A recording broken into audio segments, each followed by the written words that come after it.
And away we go. Welcome back. Good morning, good afternoon, good evening, wherever you happen to be in the world. We are Coffee Talk. We're having Coffee Talk today, Coffee Talk Live, or at Coffee Talk Live on YouTube if you're looking for it on YouTube, or Prepper University on YouTube, as well as fistfulofradio.com, fistfulofradio.com, podcasting out of Atlanta. Monday through Thursday at 4 p.m. Eastern Standard Time, and Friday at noon if you're looking for me on the podcasting service. Or you might find something else interesting on Fistful of Radio. Can't hurt to take a look. And as always, for those of you who are listening and not watching, I will try to read as many of the comments as I can so that you can keep up with the conversation. For those who were interested in joining the live portion on YouTube while I'm still there before they exterminate me completely, I'll go ahead and greet some of the people there. I see Dragon is here, D-Lo is here, Bingo is here. Ragnar Thor's Hammer says he's late. Actually, you're on time. And Monkey is here. It says busy moving. We'll be listening for the time. That's fine. Glad you could join us today. Hope everybody is doing all right as we chime in on a Friday. It is Friday, the 29th of September. On the YouTube, that is. You may hear it at a different time slot on Fistful of Radio. Semper Fi says, hope everyone is having a great Friday. I'm seasoning an offset smoker I got for $100 new in the box. 2 more hours to go. Oh, good deal. Good deal. As we get ready to jump into the news and see what's going on in the world today. What's going on in the world today? Too much of one thing and not enough of the other. And this one is top news, and boy, they're going to blow this up. They're going to blow this up.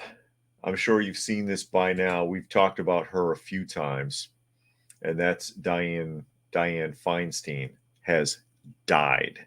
And this is from the Business Insider, and of course, that is the senator for California, right?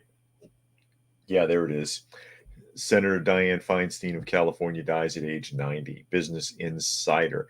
And we've talked about her a bunch of times. I'm surprised she didn't die in session.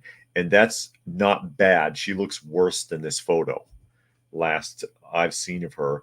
And the reason that she's come up before is because she is like the poster child of people that have been doing this too long. Decades in office, accomplished next to nothing, honestly. And you don't have to have a massive accomplishment as a representative or a senator if you're in Congress. At least just do your job. That's all we ask. And most of them can't even do that. They got to pick fights that they got nothing to do with. They get to waste time. They get to champion stuff that doesn't make any damn sense. And they get hailed for it, and they get put on a pedestal for it. And it tells you some of her accomplishments. And the reason I had mentioned her before is because they brought her back from being on a long sabbatical for illnesses and really didn't know where she was. She didn't seem coherent, didn't seem to know where she was, really couldn't see why is she here? Why won't she step down? It doesn't make sense. It says Feinstein was a longtime advocate for progressive causes, including gun control and reproductive freedom. Right there, I've got a problem with her on both of those points. She was the first woman mayor of San Francisco and the first woman to represent California in the U.S. Senate. I don't think it's important that you were the first in something speaking in terms of gender or nationality. I don't think that's an accomplishment. Sorry. And that's really all they can say about her. That's really all they can say. How long was she in office? It says her chief of staff announced her death in a statement Friday, saying the lawmaker died Thursday night in her home in Washington, D.C. Senator Feinstein never backed away from a fight for what was just and right, the statement said. Yeah, okay. At the same time, she was always willing to work with anyone, even those she disagreed with. if it meant bettering the lives of Californians or the betterment of our nation. Has that really been accomplished in California or our nation under your watch? There are a few women who can be called senator, chairman, mayor, wife, mom, and grandmother. Senator Feinstein was a force of nature who made an incredible impact on our country and her home state. It continued. She left a legacy that is undeniable and extraordinary. I can't find it. Look at Wikipedia and tell me if I missed something. Seriously. There is much to say about who she was and what she did, but for now, we're going to grieve the passing of our beloved boss, mentor, and friend. And I forget, oh, that's not what I wanted. Continue reading jumped into another page, and that's not what I'm trying to do.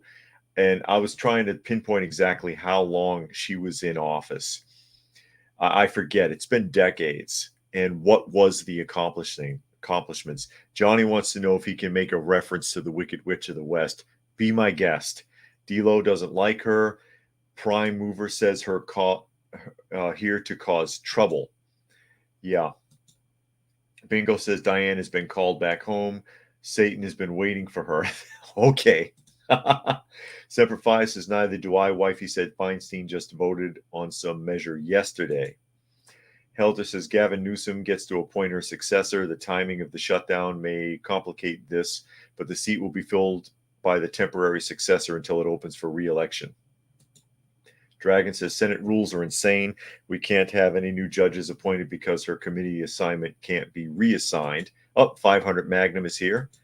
And D'Lo says you're damn right. What are the accomplishments? And there doesn't have to be, again, there doesn't have to be accomplishments. How long? I mean, can you just do your job? Can you just do your job? That's all we really want these people to do. And they can't even do that because they're too busy checking boxes and standing on pedestals and barking at us that we need to change on issues that they won't touch. You need to drive an electric car. I don't have one. You need to give up your gun. I'm armed. Rules for thee, not for me, kind of an impact. It's not right. It says here that she was the senator. She first became senator in 1992. So 31 years. 31 years. And the best they can come up with for a list of accomplishments is right there. She was an advocate for abortion, an advocate for taking away firearms, and she was the first female mayor of San Francisco and the first female representative in California in the Senate. It said represent California in the Senate, and I mistook that for representative.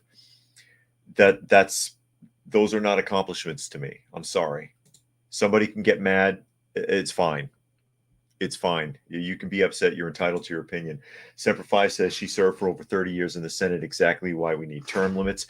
And in politics, longer than that. Her political career goes back further than just 30 years. Johnny says the broomstick, may I take it? Yeah. D'Lo says, I agree with what you're saying. Prime Mover says she was the only senator that knew what a woolly mammoth steak tasted like. Okay. And Zane is here. Thanks for joining us today. I'm not saddened by this. I'm not impressed by her. I don't think she's accomplished anything really significant. And again, as I keep pointing out, all we want these people to do is their damn jobs. Stop telling us how to think. Stop telling us how to live. Stop taxing us and regulating us into the grave. Stop putting yourself on a pedestal. Stop standing on a soapbox for causes that got nothing to do with what your constituents actually need or want. Give us a damn break and know when it's time to hang it up. Again, the reason I brought her up some weeks ago is because when they brought her back from her, months long sabbatical for illnesses, she didn't know where she was. She wasn't sure where she was, and she couldn't see. What are you doing? What are you people doing? Yeah, and Zane, again, we need 4-year term limits, and I remind everyone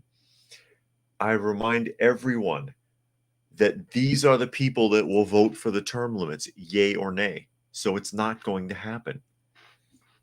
It's really not. Johnny says, how difficult is it to be an advocate for something? It's not. I'm an advocate for pro-life. There, I have an accomplishment. See how easy it is? There you go. I'm an advocate for your Second Amendment rights, that you should be able to arm yourself if you desire to do so. There's an accomplishment. I have a cat. I take care of stray animals. Accomplishment. See how easy it is? And I don't even consider it an accomplishment. I consider it a privilege because I enjoy taking care and healing and rehoming the stray animals. And there you go. Chris is here. He says her prom theme was fire. Are you sure that wasn't her high school science project? Something like that. Ali says, hey, y'all, who else hopes the government shutdown will last forever? Hey, we could use a reset. We really could. And Arakel is here. Greetings. Thanks for joining us, Arakel. We were just talking about Dianne Feinstein and her legacy? Question mark? Big question mark. Legacy? I can't tell. I can't tell. The other thing that really jumped out at me in the news today, and we've already talked about this for a couple of days in a row because of the Philadelphia riots, okay? And guess what? We talked about her yesterday. I showed you her mugshot and I showed you some of the film footage. This is from the New York Post. She's had a change of heart now. Shameless influencer caught during Philly riots begs fans for cash as a welcome home gift. Yeah, there she is. Oh, baby, baby. See the tears in her mugshot? She's just crying. She didn't mean anything. She didn't mean anything. Usually they make you take your earrings out before they take your photo for a mugshot, though. I just noticed that.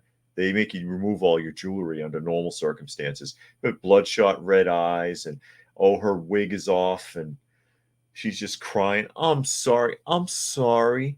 Please forgive me. Please. She's 21, by the way. She is 21 years old. 21 years old. She looks older than that to me. As we get into this, Zane says, of course, I'm not surprised. Indeed. 500 Magnum says, enjoyed your video earlier today, David. The one on Prepper University, I try. I can't get the views there anymore, but I try. That channel is very much shadow banned, as is this one. I've gone from like tens of thousands of views on a video to I'm lucky to get 1,000 in a month now. There you go. Where are we here? Prime Mover says her username is Meatball. Yeah, we talked about that yesterday. And she has a crap ton of followers. I think it's 500,000 on TikTok and about roughly 200,000 on Instagram. And I'm lucky if I can get 40 people in the chat. And she had a chat yesterday, and that's what this article is talking about. And here she is crying, and I'll play this clip for you in a second, okay? I'll set it up so you can watch her whining. This live chat that I'm about to show you, 10,000 people watching the live chat on Instagram. 10,000. I'm in the wrong line of work. I should be a complete ass and show up and be all crude and make all kinds of noise and cuss and carry on and fuss and whine. I'll play this clip for you. Let me know if you can't hear it properly. Say thanks to everybody that, carry for me. Ain't nothing, never been nothing. I never been do nothing like that ever in my life. I don't even know what happened. Like, I need some sleep. I'm scared. I'm traumatized. She's scared. She's traumatized. She doesn't know what happened. Honey, you got arrested. You got arrested for participating in looting and rioting. That's what happened. And encouraging it. Bingo says, I bet she died rich despite her mediocre salary. Excuse me. Yeah, she was very wealthy. John says, "Poor crying baby. I need a GoFundMe." Yeah, hey, she didn't have a problem making 25,000 bail and getting out like a couple of hours after getting arrested. I kid you not. Okay. Zane says, when I was 21, I was running a store. Yeah. And Lady Pop is here, says, hello, everyone. Thanks for joining us today. Semper Fi says, it's all good until you're caught. Exactly. That's what she's sorry for. Now they want a slap on the wrist. We all know they'll be back on the street doing it again. Johnny says, maybe Meatballs can be Feinstein's replacement. Yeah, she's working on it. She's got a Stacey Abrams vibe. Zane says, I don't know nothing. Exactly. Her syntax, her speech pattern's terrible. The way that she strings the words together. Helter says she hasn't learned her lesson. She's virtual signaling. She won't change ever unless she is given a harsh punishment. She'll raise a ton of money and will be back out looting again in no time. Zane says he's traumatized. Me too. Where's my check? Dragon says she knew what happened. She encouraged people to loot and destroy. She needs to serve time. Actually, I don't think putting them in jail is the answer. Because you put them in jail, here's the problem. This is the problem with the I almost said military, that too, but the problem with the prison industrial complex is that it's taxpayer funded. So these people go from being a public nuisance by running the streets and destroying things and beating people up and stealing to being a public burden because your tax dollars pay for them to sit in jail. I say make them do something. I say make them work. Make them work. What happened to the good old days when people used to do long-term community service and they'd be out on the side of the road like 40 hours a week for like 3 years picking up garbage to pay back to the community or cleaning public restrooms and things like this. When I got arrested when I was like 12 or something for shoplifting, kid you not. At 12 or 13 years old, I stole some toy, something stupid, but I got caught all the way up. Okay. And I went to the jail. It was like $15 bail, $10 or $15. It was something really piddly. Went to court, and the judge gave me 30 days of community service. And 30 days of the community service equated to doing janitorial work in that courthouse. Cleaning toilets, scrubbing floors, picking weeds, whatever the janitor needed me to do. Guess who didn't shoplift again? You see the point? And that's giving something back. I was in the courthouse, but I know that they had other people doing road service, planting in community gardens, doing all kinds of stuff because I met some of them who were called in for the same kind of structure. They don't do that kind of stuff anymore. Make her give something back. Have her out there cleaning that mess up. You see what I mean? Because otherwise, you're just paying for her to sit in jail if she gets a harsh sentence. And that's my take on it. And everybody's got a different opinion. And I'm not against someone sitting in jail. It depends. But you know what I mean. As I go on here, 500 says the sheeple that claim we're crazy for preparing for uncertain times are the same ones that will be banging on our door demanding to get in for protection. How hypocritical? Absolutely. And Zane says the prisons are worthless today. The people who go in are much more violent coming out. Yeah, because there's no proper separation in many cases either. So you're mixed in to an environment that may make you worse. And that's a good point. 500 says, I've done community service and I can say I've definitely learned my lesson. This happened for walking on the railroad tracks. I'm not kidding. Yeah, and I can see that. Well, it's depending upon where you are, that can be really dangerous, being out on the tracks. But anyways, it says here, I'll read the article because we barely touched it. She may end up with the perfect prison pedicure. That comes from her live stream. I saw part of it. I didn't watch the whole thing, but I saw more than what you just saw. And she said she wanted people to give her donations so she could go out and get a pedicure and relax. She said that. The shameless influencer arrested and charged with 6 felonies and 2 misdemeanors. They don't say that here. For her part in this week's Philadelphia riots is begging fans for cash to hire a lawyer and pay to get her toes painted. Deja Blackwell, not Deja Torres, Deja Blackwell, who goes by Meatball, took to Instagram Live to not only give her side of the story, but to plug her Cash App handle for her fans to send her money as a welcome home gift. She was in jail for like 2 hours waiting for the bondsman and posted $25,000 bail. All I want to do is go treat myself, she told more than 10,000 fans on Thursday on Instagram. 10,000 people tuned in live. 10,000. I'm telling you, I'm in the wrong line of work. I should cut up and just be a total ass. Mentioning multiple times she wants to get her toes done as well as her legal woes. Blackwell, 21, spent hours in a holding cell after being arrested. Yeah, it wasn't that long.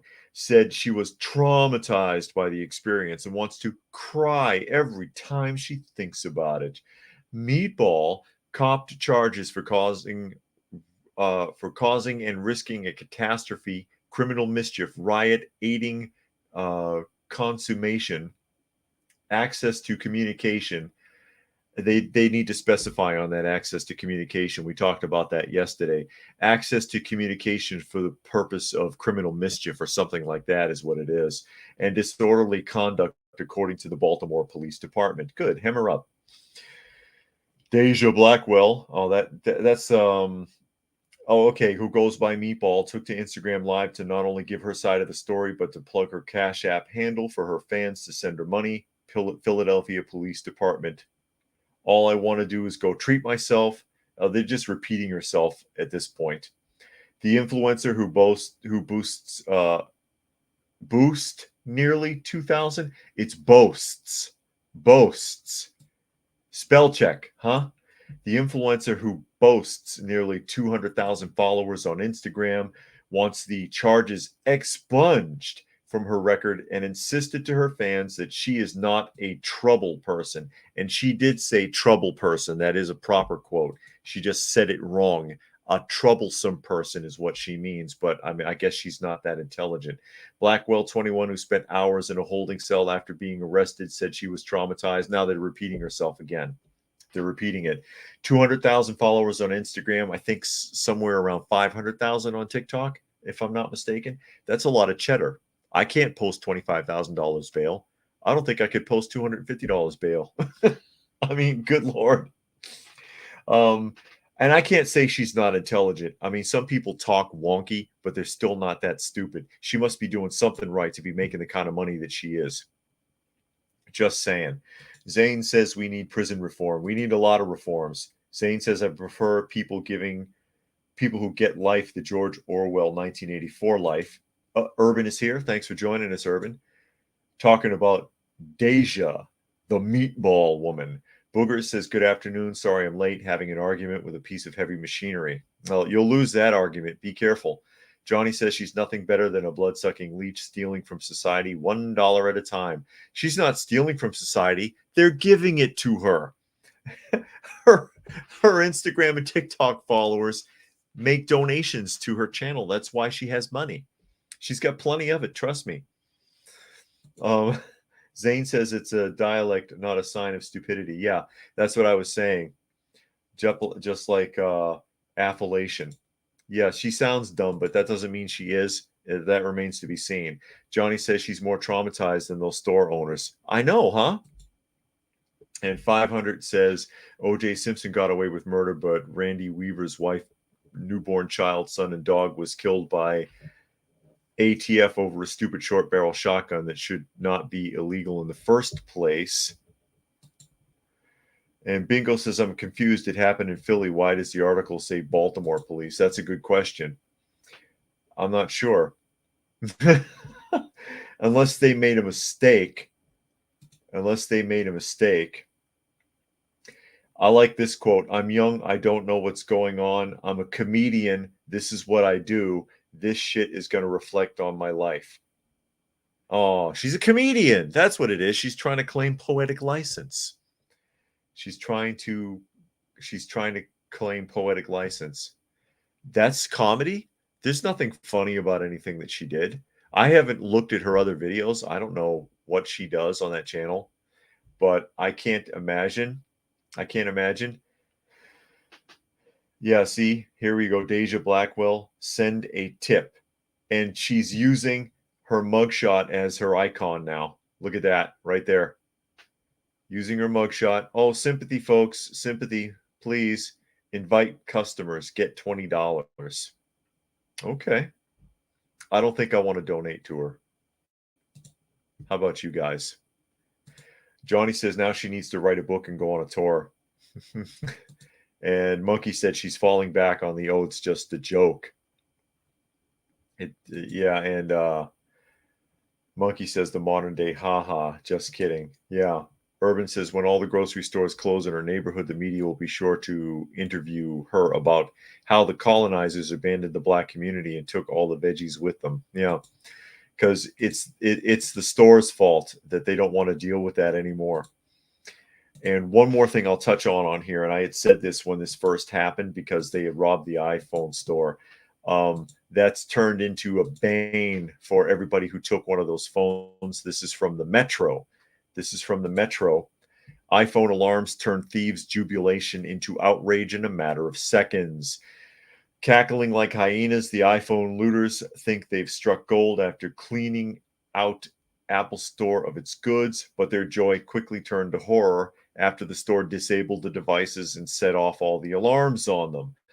This rendered them not only useless, but also incredibly irritating as the looters in Philadelphia couldn't stop the blaring noise. They even resorted to pouring orange juice over an iPad to try and stop the incessant noise. One of them declared, "Oh my God, this is crazy." Several other Apple devices are seen on the ground, and one person appears holding iPhones in dismay. Yeah. Oh my God, these phones. Oh my God, the same person is heard saying. The video is captioned stolen iPads going off. Yeah, you filmed yourself doing this, you're going to jail. People are stupid. I tell you what. Earlier video showed dozens of looters inside of an Apple store. iPhone 15 Pros marked on the glass facade, grabbing devices as sirens sounded and cops' cars could be seen arriving. Yeah, because it's not that hard for them to shut them off, track them, whatever. So anyone who still has one of those phones, they've got them by now. Especially if you're going to film yourself doing it. You're going to film yourself being angry that the phone you just stole doesn't work. Okay. All detectives nowadays have to do is sit on Facebook. I'll tell you what. It doesn't make any sense. Monkey says Schrodinger's argument: if no one is arguing, making a fuss about your statement, then it is the correct argument. Monkey said, but if people push back, use the "it was all a joke, guys. It's comedy." Yeah, basically, that's what it is. Oh, I'm a comedian. I'm a comedian. Is she? Is anyone familiar with this woman at all outside of this incident? I mean, I know she has a lot of followers. I doubt anybody who's watching this really knows who she is. I sure don't. Have you looked at her profile? Do you know what she does? Does she do comedy? Because that sure wasn't funny. That wasn't funny or entertaining. If I was filming that, it would have been to demonstrate how sad the situation was. You know what I mean? Semper Fi says no one said thieves are smart people. Well, some thieves are very smart, just not these thieves. There are a few out there that are great. Ask any politician. As we jump into here, and we'll go actually from politicians and influencers to journalists. And here's the journalist no one saw coming. And this is from Bloomberg, and it says Musk visits Texas-Mexico border, weighing in on migration issue. I actually saw his stream. I watched the whole thing. Why is it Elon Musk is doing what no journalist or politician or activist in this country is doing? Can somebody help me wrap that up? Why is that? Just catch Rodney here real quick. It says these criminals are so used to the DA not charging them, they're shocked if they ever have to face consequences. Yeah, well, that day will come eventually. It will come eventually. I don't know if you've seen the video of him talking to the sheriffs and everybody down there. It's pretty interesting, and they tell you a lot of things that you're not hearing in the mainstream media. Reading the article, Elon Musk visited the border between Texas and Mexico late Thursday, briefly live streaming as he entered another U.S. political debate, this one about migration. As an immigrant to the United States, I'm extremely pro-immigrant, said Musk, who was born in South Africa. By the same token, we should not be allowing people into the country if they are breaking the law. The billionaire chief executive officer of Tesla Incorporated and SpaceX wore a black cowboy hat, black t-shirt, and dark glasses. I don't care what he wore. Get to the point. He streamed the visit to Eagle Pass on X, the social media platform formerly known as Twitter that he bought for $44 billion. He was accompanied by Representative Tony Gonzalez, a Texas Republican. The live stream lasted for about 4 minutes before it appeared to stop working. Later, it resumed. The one I watched was more than 15 minutes long.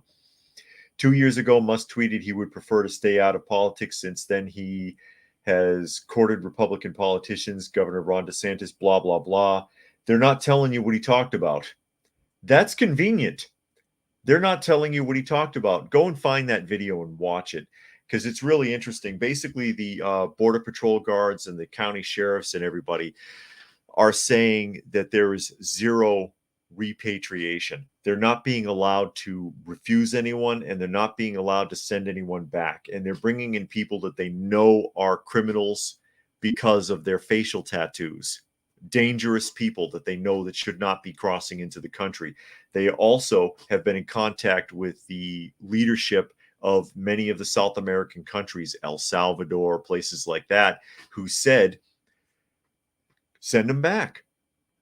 They shouldn't be up there in the first place. I'm not kidding.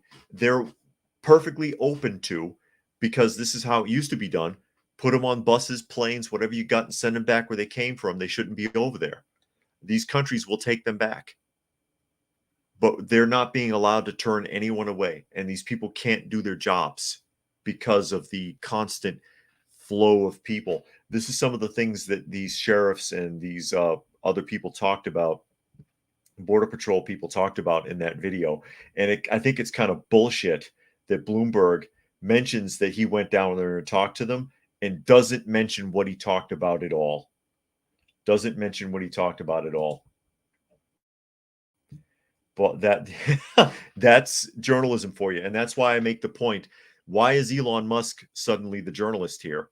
You know, you can say what you want about Elon Musk. At least he actually did it. Who else is down there? Politicians don't go down there. Has the vice president went to Texas. She didn't go down to the border. Biden hasn't been down there yet, has he? I don't think he's ever been to the border in his entire career. I think that came up a few months ago.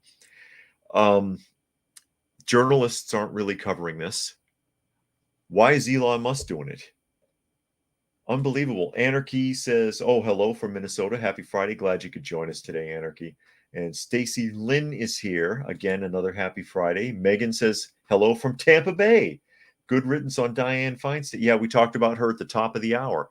A woman who was decades in office, 30 years as a senator, 30 plus years as a senator, plus additional decades in politics, who accomplished really zero, did nothing, oh, but worship the ground she walked on, because she was a trailblazer. Just ask anybody in the media right now. Bingo says there is a YouTuber running against Gonzalez. It is Brandon Hera, the AK guy. And Gary Edwards is here. He says, good morning, all. Where are you that it's morning? I don't always remember where everybody is. Urban says at the Canadian border, the RCMP help carry their bags. It would be hilarious if it was just a joke. I've heard that. And again, they're pouring in our northern border as well.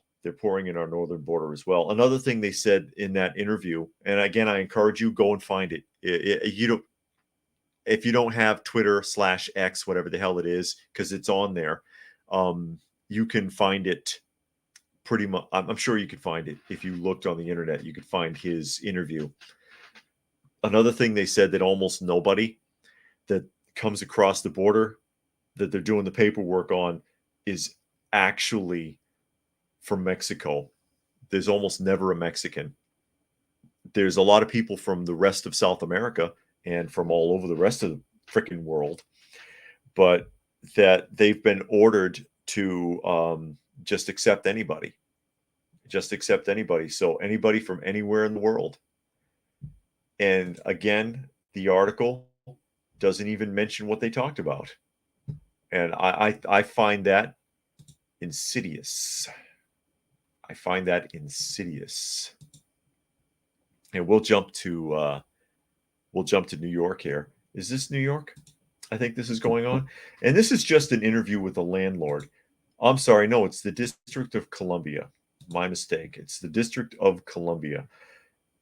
This is from Fox News, and it's an interview with a landlord talking about some of the troubles that he's had as a landlord since the C virus laws regarding eviction proceedings.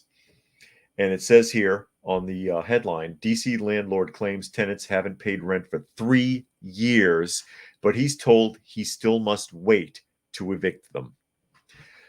Still must wait to evict them. 3 years they haven't paid rent. And there's something else interesting that came out of this article, and I'll point it out when I hit it. It says a Washington, D.C. landlord who claimed to local news that he hadn't been paid rent in 3 years was told that he would have to wait at least another 4 months to get a trial on evicting the tenants. Now, keep in mind, he's waiting 4 months just to get a trial, not 4 months to go to trial. So he's going to set a trial date from that point, and that could be additional months, a year or more. John Jones, not John Jones, the Martian Manhunter, but John Jones, the landlord, owns a single 2-bedroom unit in Southeast DC, News 4 I-Team reported. The I-Team first met Jones when he complained he was missing $14,000 from a C virus era rent relief program. City documents show the check was sent in 2021 to the tenants and cashed, but they never sent the money to the landlord. Jones says they haven't paid rent for a few months before or since. He claims he's now owed $46,800 in back rent. Some of Jones' tenants reportedly claimed in court that they weren't able to pay. Tenant Damone Cosbert told the magistrate judge he hadn't paid rent due to lack of conditions. Lack of conditions? Lack of conditions. What kind of conditions are you lacking? Cosbert, who attended the hearing remotely, per the outlet. Oh, he he did it on chat. I love it. He went to court on chat, or he went to the magistrate hearing on chat. Said the stove outlets and smoke detectors aren't working. The other tenant, Chandel Wren, initially called into the hearing but dropped off after Cosbert said her phone died. Wow. So you can't even be bothered to have your phone charged long enough to stay on. I was pretty much sure they would use stalling and delaying tactics and lie to the court, which they did today, Jones told the I-Team. The landlord also said the message the court is sending to small-time landlords is the city won't enforce its laws. Yeah. And this is the part that gets me. $14,000 COVID C virus, before I end up getting thrown off. C virus relief checks for rent that went to the tenants rather than the landlord. They cashed them and still didn't pay the guy. And right now, 3+ years later, he's owed $46,800 in combined rent from his tenants and still can't even get him into court. This guy's going to end up losing his apartment complexes. He's going to get to a point where he can't afford to keep it anymore. The city will seize the property because he won't be able to pay the taxes on it. And then they'll do whatever the hell they want. Unbelievable. Unbelievable. Helter says this will impact all future renters. Landlords will be very picky about who they will rent to. They already are. And I mean, how picky can you get? Helter says if you can't evict someone for non-payment, you'll never rent to someone who doesn't have great credit and a long employment history. And Zane says that's when you get the mafia on the tenants. Yeah, I know. Johnny says tenants don't have to pay, but the landlord still has to pay his mortgage from the bank and quarterly taxes. Sounds fair to me. I want to be an advocate for that. And then Semper says my mother's boyfriend had to fight to evict tenants that refused to pay for over 2 years. They absolutely trashed the place, had to clean, repaint, new carpets, put new floors in the whole house. And that's another issue too. And something I used to do in the early 90s, I worked with a guy named Chris that used to restore apartments. Most of the apartments in Alston and Brighton get rented to people that are going to one of the many colleges and universities in the area. You got Boston College there, you've got Boston University, you got many other schools right that run through Alston and Brighton on the B line there, the trolley line. They used to destroy the apartments. I guarantee no one ever got a security deposit back. They used to destroy them, and that was under normal circumstances. Urban says there are services to help landlords get rid of legal squatters. The landlord signs a new legal lease, and the service sends big, tough renters to move in with the squatters. That sounds good. Dragon says, welcome to economic depression and defaulting on debt.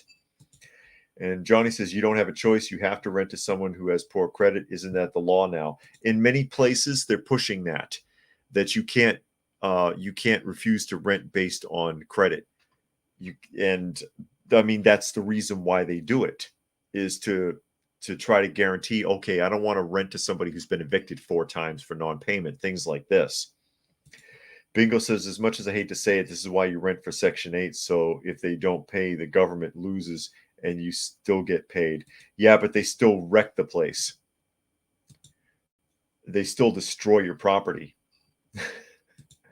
And this is what I was going to talk about in New York. You'll get a kick out of this.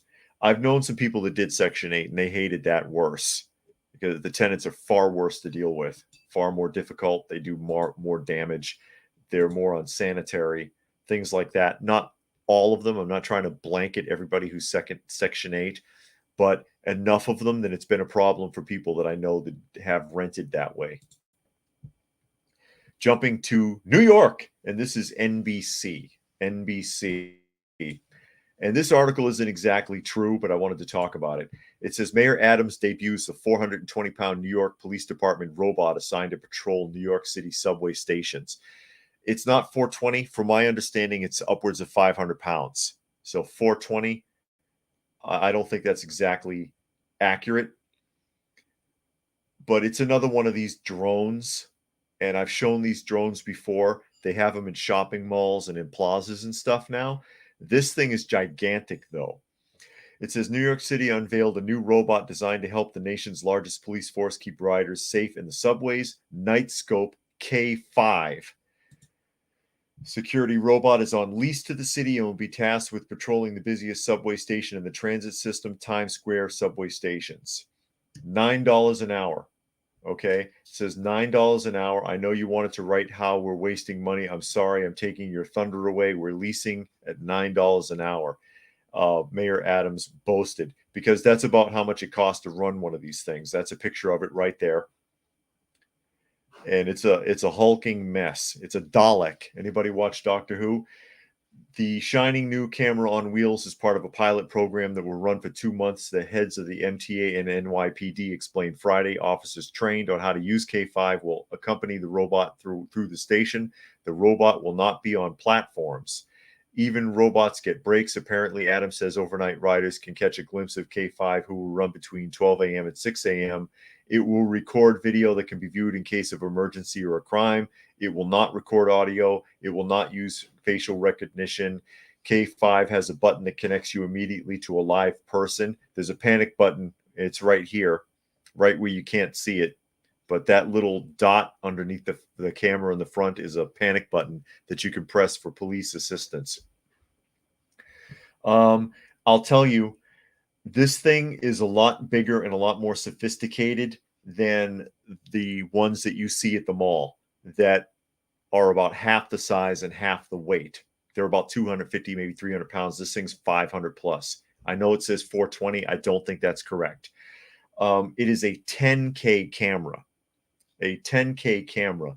They say they won't use facial recognition, but even the earlier models are equipped with facial recognition. This thing's got it, whether they say they're using it or not.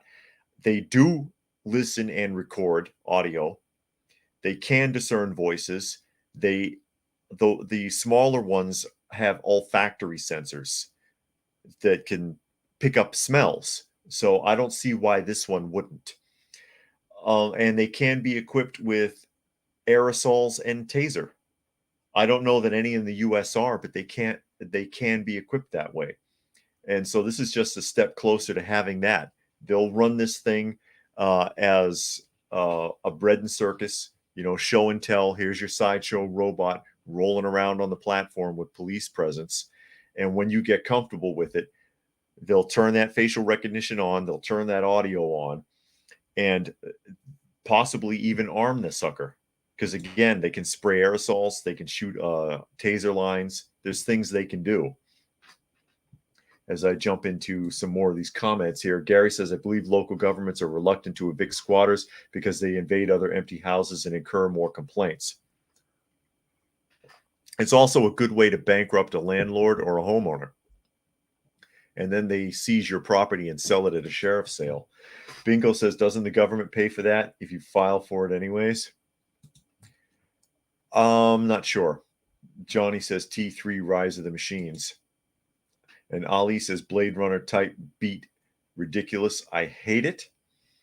And yeah, Gary picked up on it. He said Daleks. Yeah, exterminate. Exterminate. Urban says this reminds me of vintage 80s film called Chopping Mall. And Zane says the apartment owners will lose the building and the city will condemn the building based on tenant testimony during court and kick them out. Johnny says, notice they don't have a person standing next to it. Don't want to shock the public right away with how big it really is. And I don't believe them when they say it won't record you. Oh, I'm sure it will. Audio and visual. At 500 pounds, that sucker is big. All right. It's a big, imposing machine. And there's a lot more to it than what they're suggesting. It's just this is their sideshow for the moment until you get caught up, until they decide to put 50 of them in the subways and turn that audio and facial recognition on and arm them with aerosols so they can spray mace on people. Prime Mover says it'll last less than a day before someone kicks it onto the rail while laughing. Not that thing. Not that thing. And they're assigned a unit. I don't know if you ever saw it in the malls when they have those things rolling around. The mall here has a couple of those things, and there is a team that looks like a SWAT team that roves around in the mall, and they are there assigned to the drone. So I wouldn't tamper with it. I wouldn't tamper with it. Ali says starts with this and it gets to where they have machine guns and a flashbang. I could see that. And Johnny says, go ahead and defund the police. They'll just get the robots out. Yeah, and at $9 an hour. It's a lot cheaper than hiring an officer. And Zane said 500 pounds is enough to hurt you. Yeah. Urban says it'll be programmed to shut off during the weekend. Shopping sprees. Yeah, there you go. Oh, on the subway, though? I don't know what they're going to shop on the subway. But it would be a good opportunity to shove a bunch of people onto the tracks, which happens a lot in New York. It happens a lot in New York. And then Ali says 500 pounds could crush a person. Yeah. Or pin someone against a wall so they can't get away. Or, it's got big wheels underneath and a little space could run up on your foot and then you could twist your ankle. You're not going anywhere. There's things that could be done. This is something that's huge. That's they've been talking about a lot in the news the last few days. And this is the Associated Press on this article. And it says more than 80% of Nagorno-Karabakh's population flees as future uncertain for those who remain. There's a mass exodus of Armenian people going on. And the numbers change constantly. It says Yerevan, Armenia, the exodus of more than 80% of the population of Nagorno-Karabakh raises questions about Azerbaijan's plans for the ethnic Armenian enclave following its lightning offensive last week to reclaim the breakaway region. The Armenian government said Friday evening that more than 97,700 people from a population of 120,000 has fled to Armenia since Azerbaijan attacked and ordered the region's militants to disarm. The enclave's separatist government said it would dissolve itself by the end of the year after a 3-decade bid for independence. Some people lined up for days to escape Nagorno-Karabakh because the only route to Armenia, a winding mountain road, became jammed with slow-moving vehicles. Armenian Health Minister Anhit Avanzian said some people, including the elderly, had died while on the road to Armenia because they were exhausted due to malnutrition, left without even taking medicine with them, and were on the road for more than 40 hours. On Thursday, Armenian Prime Minister Nikol Pashinyan alleged the exodus of ethnic Armenians from Nagorno-Karabakh announced to a direct act of ethnic cleansing and depriving people of their motherland. It's not ethnic cleansing until they start exterminating them. Azerbaijan's foreign ministry strongly rejected Pashinyan's accusations, saying the departure of the Armenians was their personal and individual decision and had nothing to do with forced relocation. If you define ethnic cleansing as actions by force or through intimidation to induce a population to leave, that's very much what the last year or so has looked like.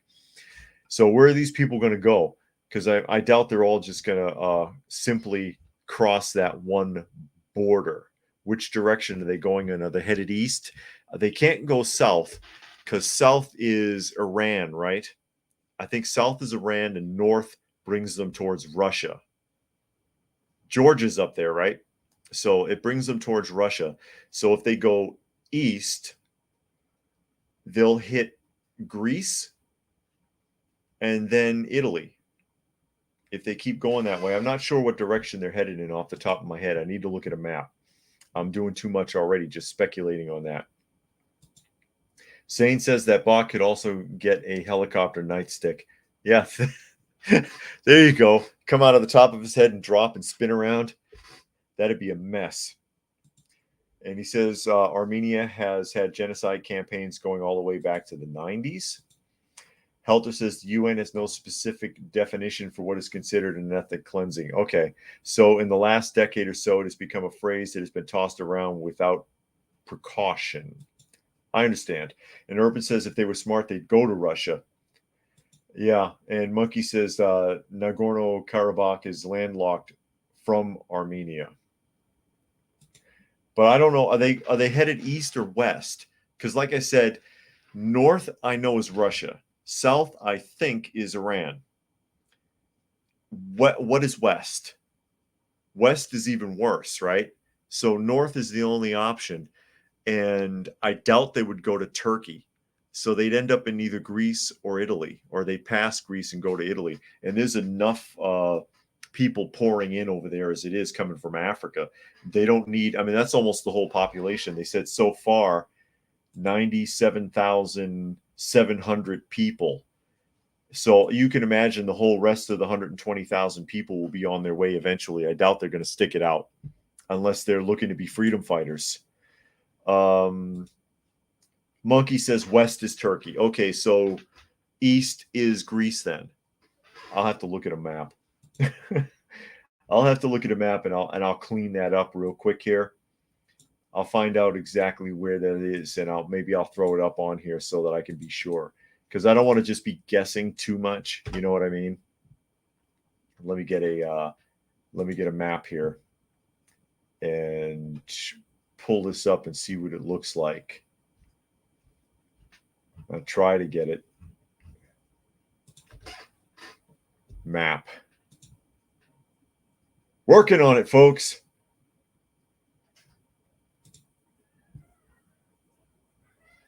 That's not a good map. Sorry. Sorry, working on it as we try to figure it out. I'm trying to get a halfway decent map. They don't make it easy. Azerbaijan, Turkey. No, Turkey is east. Hold on.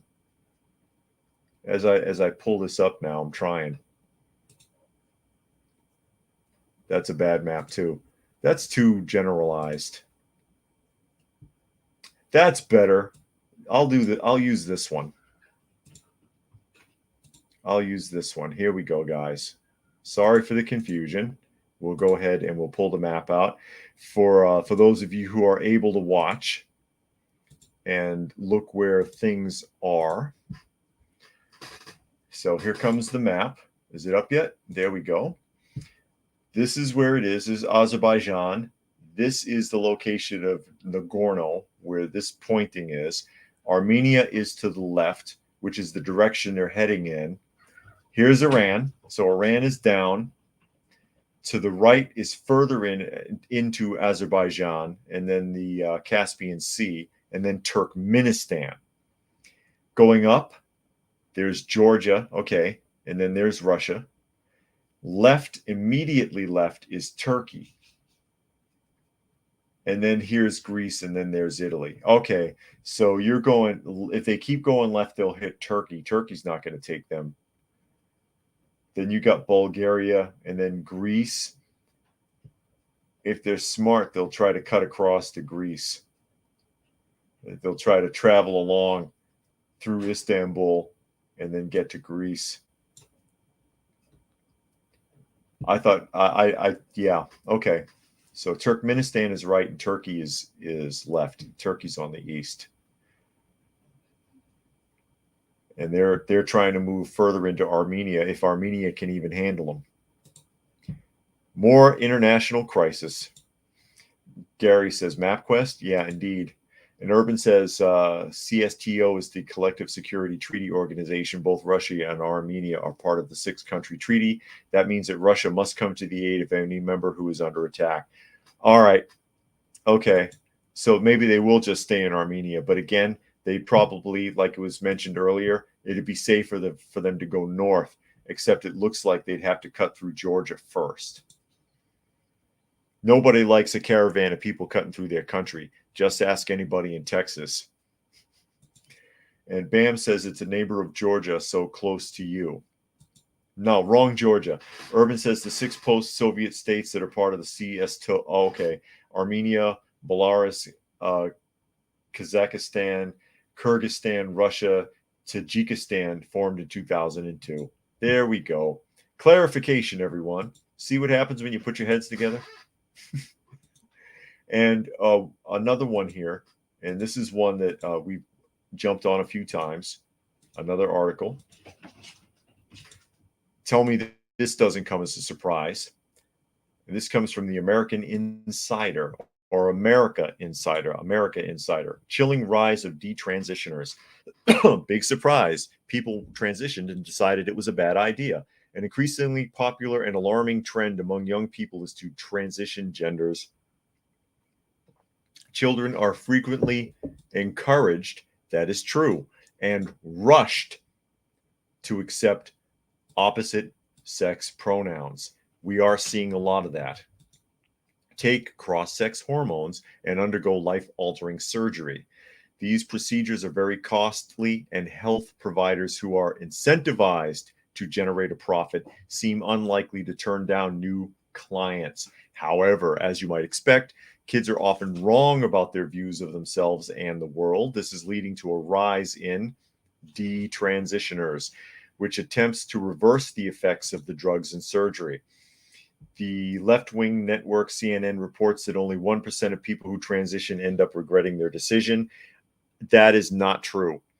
Every single one that I interviewed back in the day regretted it. All of them. I mean, I can't speak for every one of them, but I doubt it's 1%. In a review of 27 studies involving almost 8,000 teens and adults who had transmogrification surgery, mostly in Europe and US and Canada, 1% on average expressed regret. It is speculated that this data isn't accurately analyzing the problem. With the rise in transitions in the past 5 years, future studies on detransitions will undoubtedly be higher. Fortunately, some states have taken matters into their own hands to protect the children. Republicans have been fighting against Democrats to enact limits or outright bans on transmogrification medical treatment for minors. A story recently made headlines involving 21-year-old Luca Hine, who is suing doctors who performed double mastectomy on her while she was just a child. 5 years ago. At the age of 16, Hine believed she identified as a man and wanted to transition genders. However, she regrets the decision years later. Healthcare provider agreed to put her under the knife in Nebraska, despite the serious life-changing consequences. I remember her story. I think she said that she wasn't sure, and they kind of egged her into it, and then after the fact, she regretted it. And yeah, you're going to be seeing a lot of that. And what is this here? Bam says, "I'm glad I don't have dysphoria." No kidding. Well, kids are confused. They're young. They don't understand themselves. They don't understand the world. Hell, your brain hasn't even stopped physically changing until you're about 24 years of age. Even after your body has stopped growing, your brain is still morphing, still changing. And it wouldn't surprise me that there would be so many people that would regret it after the fact, who weren't sure, but got pushed into it, who got patted on the back and told it'll be okay and it'll be great. And now they've made changes that can't be reversed, can't be fixed. That girl's not getting her breasts back. Timmy's not getting his eggs back. They've been scrambled permanently. It's over. And you've really got to know what you're doing if you make a lifelong decision. Even a tattoo, you could end up regretting for the rest of your life if you don't know what you're doing. Urban says parents in Canada are beginning to win. Alberta and Saskatchewan have told Trudeau to butt out and leave it up to the provinces to decide on parental rights. It's a good start. You got to start somewhere, ladies and gentlemen. You got to start somewhere. And we'll go ahead and wrap things up here. Kit and Cam for you real quick as they tussle and bustle and carry on in kitten-like fashion. Oh, and here comes number 3, tag team. But anyways, we'll start wrapping up.